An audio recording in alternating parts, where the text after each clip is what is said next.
Okay, let's take a look at a problem.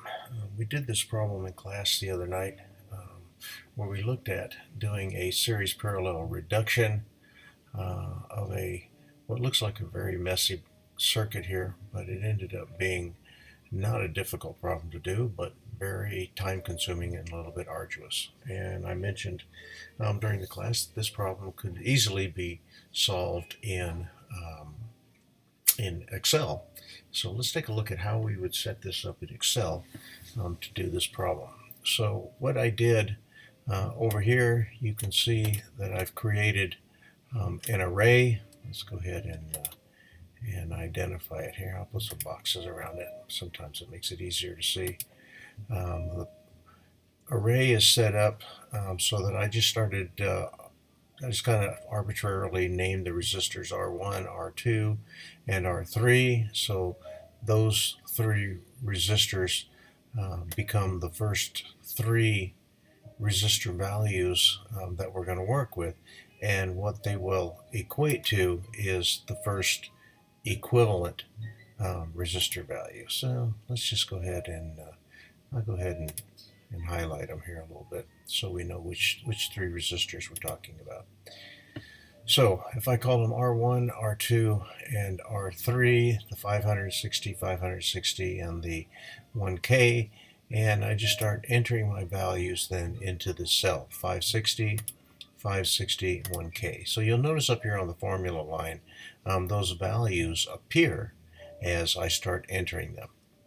So the next thing I have to do is I have to create my equations that I'm going to use for each iteration of this. And if you recall, if you were in class, that we had several instances of the product over the sum. So in this case, you'll notice now in the cell, resistor equivalent 1, we've got that relationship of the product over the sum here written out in formulation. So although it's by cell number, cell 3, cell 4, cell 5, they equate to R1, R2, and R3. So for the 560, 560, R1 or R3 and R4 become the values C3 and C4, and then we multiply it times C5, which is the 1000 ohm. And then since it's the product over the sum, you can see in the denominator we have the sum C3, C4, and C5 for each of these cells, 560, 560, and 1000. So by setting this up by saying equals, create some parents here so that the math works properly. Without the parentheses, you're not going to come up with the correct number. So you have to make sure you put the correct parentheses in here. And when I hit equals, you will see that it's telling me the first equivalent resistance is 528.3 ohms. So what happens is these three resistors then become an equivalent resistance of 528.3. So these two resistors will disappear and the third one will change values. So the nice thing about this is it becomes very easy then when I do the next two iterations where this becomes 528, this is my 1000 in cell 7, and 560 then becomes cell 8.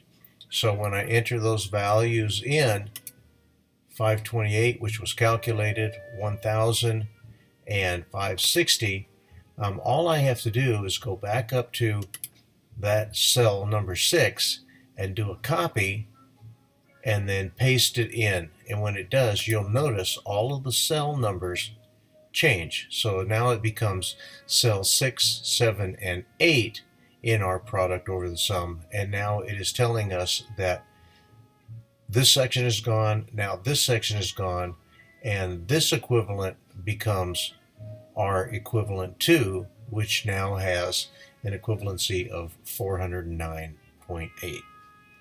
So now the next iteration, I have 409.8 for this value, my 560 given, and 1000 K ohms.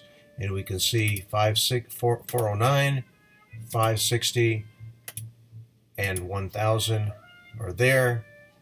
So now we're down to calculating those three. So let's go ahead and now we can see that those three have been changed. So we're on this iteration here. So again, all I have to do is take in this cell, copy cell number 9, paste it into cell number 12. You can see that the values now change to cell 9, 10, and 11.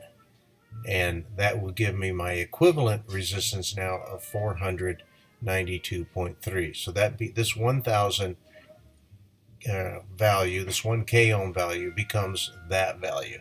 So now I can take these three and say they have now reduced down. So I'm going to go ahead and highlight that. Let's go over one more here. Let's give it a light yellow.